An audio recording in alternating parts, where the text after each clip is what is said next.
Have you ever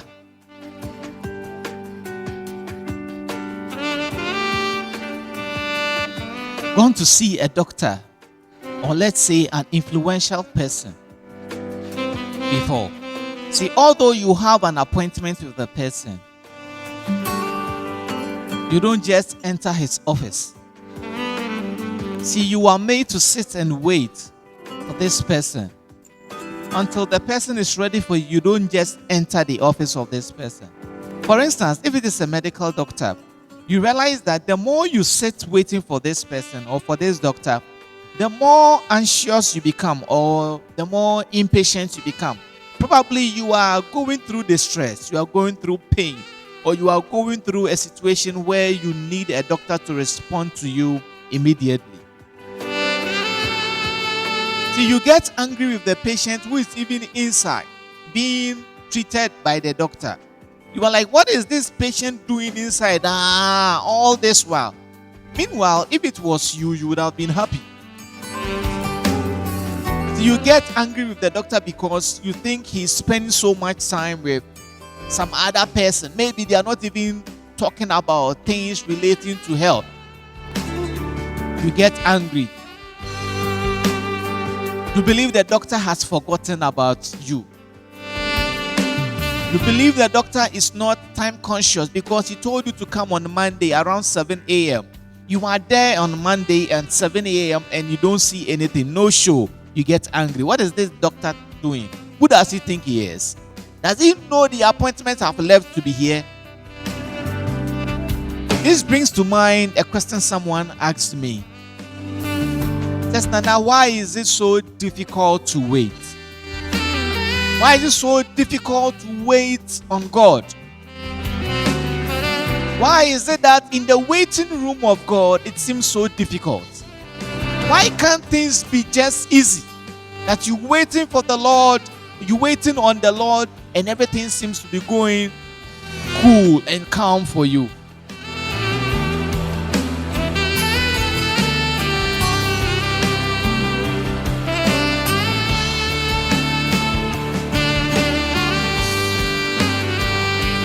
But things don't get to be that. You want it that way, but you're not getting it that way.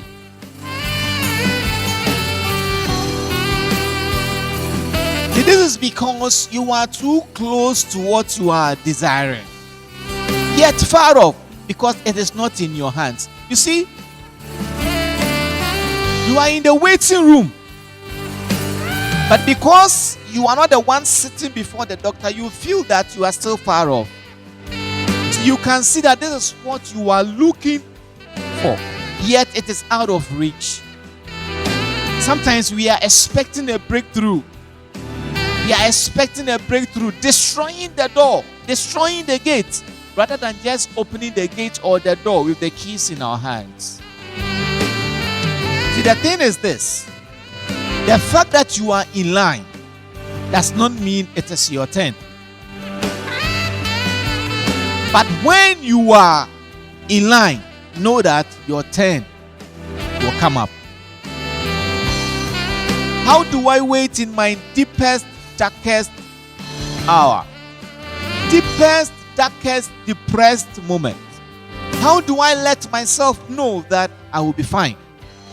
How do I let myself know that it is well? How do I let myself know that it is going to be fine? How do I encourage myself?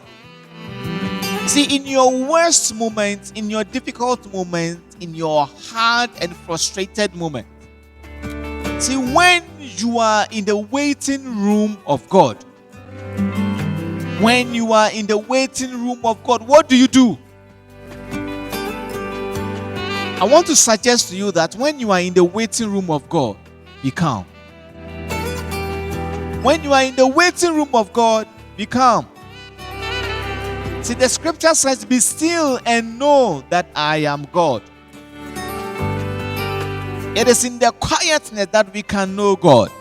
It is in the quietness that we can hear God. It is in that quietness and calmness that we can see what God is doing in our lives. It is in the quietness that our spiritual senses are heightened. It is in calmness and quietness that we are able to perceive the right path. It is in calmness and quietness that we can hear what God is saying. See, when you are in the waiting room of God, it seems that it has kept long. But when you are in the waiting room of God, be patient. See, patience is one word that we don't want to hear. But patience, as we say, it is a virtue.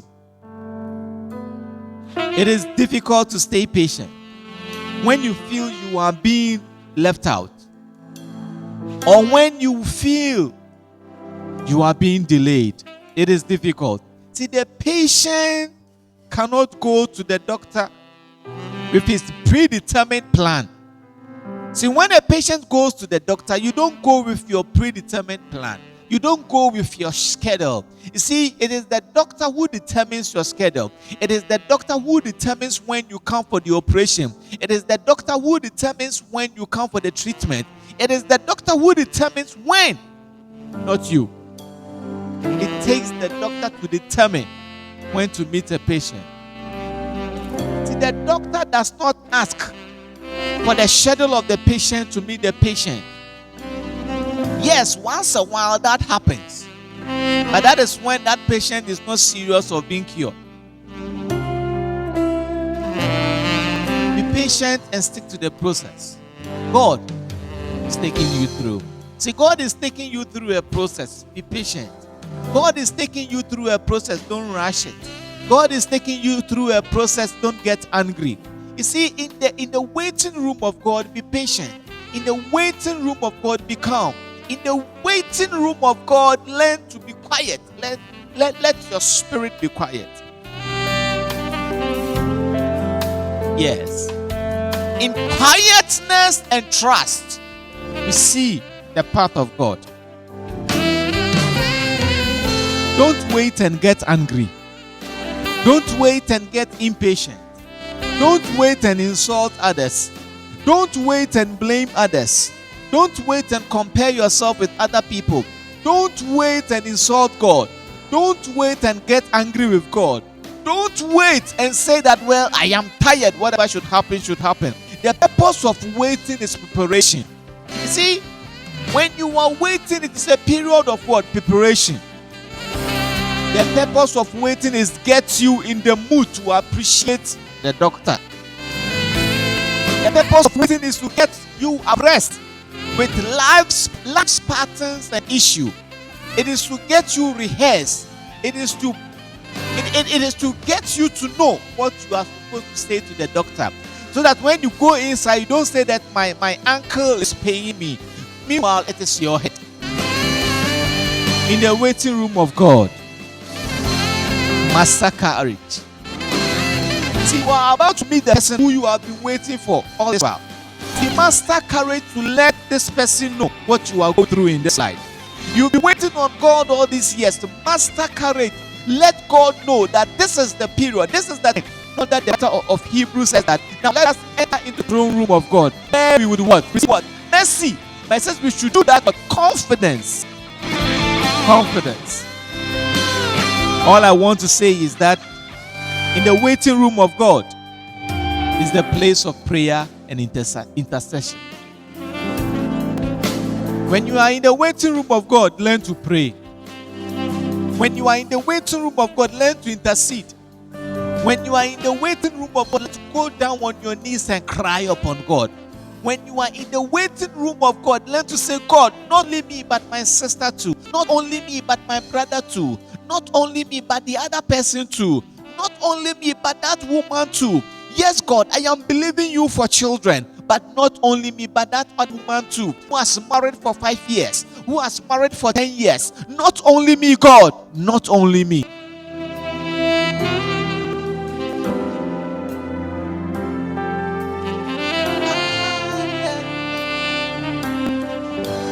Not only me. In the waiting room of God, talk to God. Because you see, you would get opportunity to meet him, so talk to him. In the waiting room of God, learn to say thank you. Learn to show gratitude. Learn to appreciate people. In the waiting room of God, don't act as if you are important than others in the room. In the waiting room of God, don't chuckle. In the waiting room of God, don't look at people with your side eye and say that, what is this one to doing here? In the waiting room of God, don't act as if you are the one who should be sitting before the doctor and not the other one there. In the waiting room of God, don't treat the nurse badly. In the waiting room of God, don't treat the secretary badly.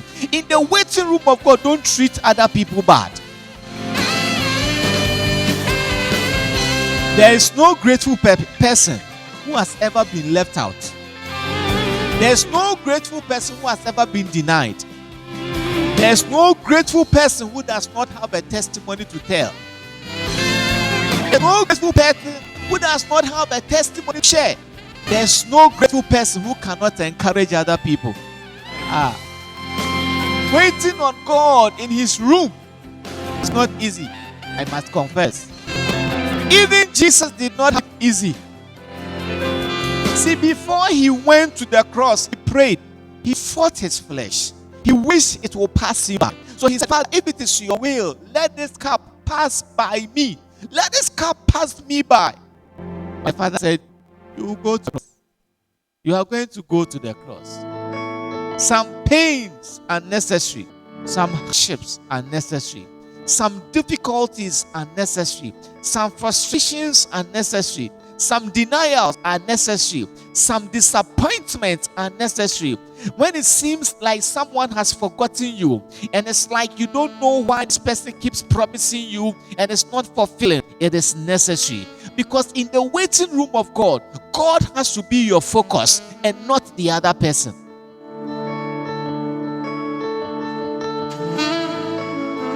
Before he went to the cross, he prayed. He said, oh, Father, let this cup pass me by. But I love what he did in the end. And he said, Father, let your will be done and not my will. In the waiting room of God, learn to say, Father, let your will be done. Let your will be done. I am struggling with this, but let your will be done. This marriage, I'm struggling, but let your will be done. Raising these children, I am struggling, let your will be done. Financially, I am down, let your will be done. This relationship, I know they see top God, but let your will be done.